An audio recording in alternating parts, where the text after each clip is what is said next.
Hey everyone, in today's video I'm going to share with you 6 ways to beat your sugar cravings. If you haven't already, hit the subscribe button below so you never miss a video. New videos every Wednesday. My name is Kevin Burciaga and I show entrepreneurs and professionals how to break their bad eating habits and establish new ones. So by the end of this video you'll have 6 concrete steps to beat your sugar cravings for good. Step number 1, identify the craving. This is really important because a lot of times what happens when we get this really powerful craving is that we go on autopilot and we're not really thinking anymore. We get this craving and we think we have to do something about it and we have to consume all the sugar like cookies and candy and ice cream, whatever. But really if you just stop and identify it and accept it, it can be really powerful. And I think it's really important to just slow down and stop, recognize it, and just take a couple moments and realize what's going on. This one step alone can stop a sugar craving. Okay, step number 1 is to identify the craving. Step number 2 is to talk with the craving.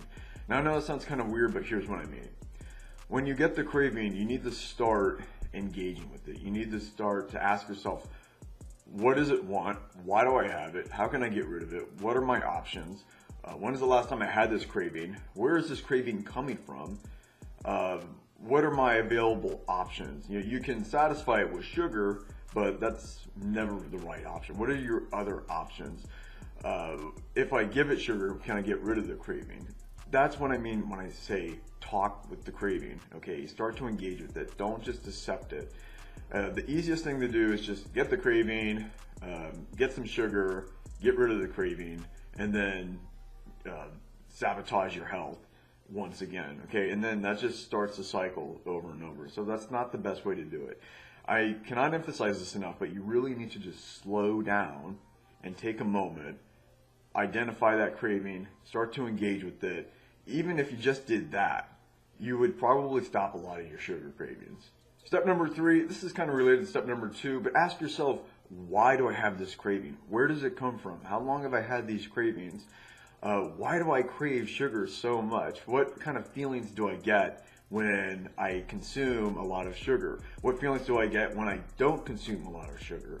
What will I do if I don't consume it? What will I do, or how will I feel if I do consume the sugar? So really ask yourself, why are you really craving this? What's so good about sugar? Does it make you feel better? Does it make you feel elated? Does it distract you from something? Does it get rid of that uncomfortable feeling?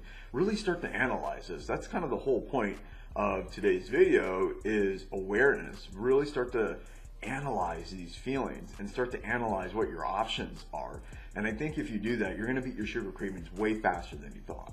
Okay, my first engagement question today is, what kind of cravings do you get? Do you crave ice cream? Do you crave cookies? Do you crave candy? For me, it was always energy bars, right? I always wanted to eat a bunch of energy bars, and I did. I used to binge on energy bars.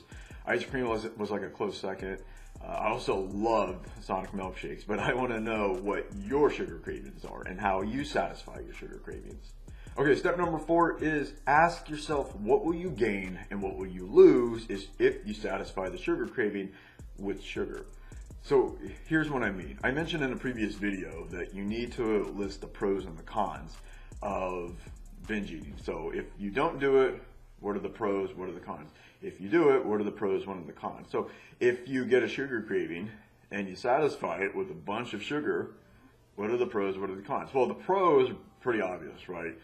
Temporary stimulus, temporary high, kind of distracts you, makes you feel better in the moment. But that's about it, right? So after that sugar binge, after that rush, it's like everything is bad. Like you gain a bunch of weight, you don't like your body, you don't like the way you look, you don't like the way you feel, you don't sleep well, has deleterious effects on your body and your health, and you think, man, why did I do that? And then you talk about the psychological effects too, and you have no self-esteem, no self-worth, you don't feel like you're really in control, and you're thinking, man, how do I stop this? How can I get rid of these sugar cravings? And it creates all of this doubt and anxiety in your head. So a lot of cons, very few pros. All of the pros are just in the moment, but all you pay for it in the future. That leads me to step 5, connect with your future self. So there's current self and then there's future self. I remember an episode of The Simpsons a long time ago, and Homer is going to eat this really, I don't know what it was like a candy bar or something, and somebody said, Homer, you know, that's not healthy. And he said, that's okay, that's a problem for future me. So, same concept, right? Current self, future self. Current self wants to feel good, right? Current self likes that rush. Future self wants to be healthy, wants to be lean, wants to be active, wants to have a good life. But the problem is, future self is in the future. You're not going to feel those benefits immediately, whereas if you consume a ton of sugar, you feel those benefits now. And the battle of your life will be instant gratification versus delayed gratification. You will battle this the rest of your life, not only when it comes to sugar, but when it comes to everything else, right? Our brains are very primitive. They like instant gratification. They don't really like future gratification because our brains are hardwired for survival. They want to survive today. They don't know if we're going to be alive in the future. We could be killed tomorrow. Chances are you're going to be alive in 10 or 20 years. The question is, what quality of life will you have, right? So if you continue to eat a bunch of sugar and you continue to binge, your quality of life isn't going to be that good, even if you are alive. Another thing about connecting with your future self is that you don't need to think about the next 5 years and the next 10 years. That's oftentimes too long. All you need to think about is the next 12 or 24 hours. How do you want to feel when you go to bed tonight? How do you want to feel in the morning? What do you want the scale to read if you're weighing yourself every day? How do you want to feel next week? How do you want to look in a month? How do you want to look this summer? So you don't even need to think about the long term, like 5-10 years, although that is important. Just think about how you're going to feel tomorrow. And I think when you connect with future self, or just the self of tomorrow, you can beat a lot of sugar cravings if you just think about how you're going to feel in the next 12 to 24 hours. But again, you have to stop and recognize the craving and start to engage with it, and then you can connect with future self. Okay, step number 6, confront the craving. So the best way to confront a craving is to do nothing. And I think this is super powerful. A lot of times when we get this craving, we try to like squeeze our fists and use a lot of willpower, and we try to eliminate the craving. Well, a lot of times you can't eliminate cravings. I still get cravings for a lot of the food that I used to binge on. I still get cravings for a lot of fat and a lot of sugar, okay? I never got rid of those cravings. But what I changed was my response to those cravings, and that's totally within your control, and that's what's important. So your goal shouldn't be to eliminate the craving. Your goal should be to start making better decisions and start to confront the craving. Don't try to avoid it. Don't try to run from it. A lot of times when we get a sugar craving, we use sugar just to eliminate the craving, because the craving is kind of annoying, right? It's like a little kid that's screaming, says, give me candy, and you give the kid candy and he shuts up. Well, that's what a craving is, right? A craving just wants a bunch of sugar. And a lot of times, the easiest thing to do is just give it a lot of sugar, and then the craving goes away. But that just reinforces the cycle, and that's not what we want. Confront the craving, do nothing. Super powerful. Okay, let's review the 6 steps. What are the 6 steps to beat sugar cravings for good? Number 1, identify the craving. Do I have a craving? Yes, good.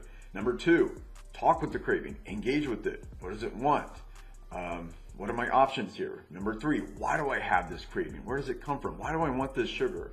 How is it going to make me feel in the short term and the long term? Step number 4, what will you gain and what will you lose? Remember, there aren't a lot of pros to eating a bunch of sugar, right? A lot of cons. The only pro is instant gratification. Step 5, connect with your future self. How do you want to feel in the next 12, 24 hours? How do you want to feel in the next few weeks? How do you want to feel in the future? Finally, step number 6, confront the craving. And oftentimes, the best thing is to do nothing. Don't distract yourself with anything else. Don't try to eat a healthy salad. Just do nothing. Absorb that feeling, absorb that craving, accept the craving. It's okay. You can make better choices. So my second question for you is, how do you deal with sugar cravings? Write in the comments below. So those are the 6 steps to beating sugar cravings for good. But if you're struggling with sugar cravings, I have good news for you. I've created a free web class just for you at my website, www.kevinburciaga.com, and I'll show you the 5 mental shifts that I made to overcome my unhealthy eating habits for good, including beating sugar cravings. I also have a free Facebook group called The Empowered Eater, where you can join like-minded entrepreneurs and professionals who want to make healthier choices about their food. Thank you for watching, and I'll see you next time.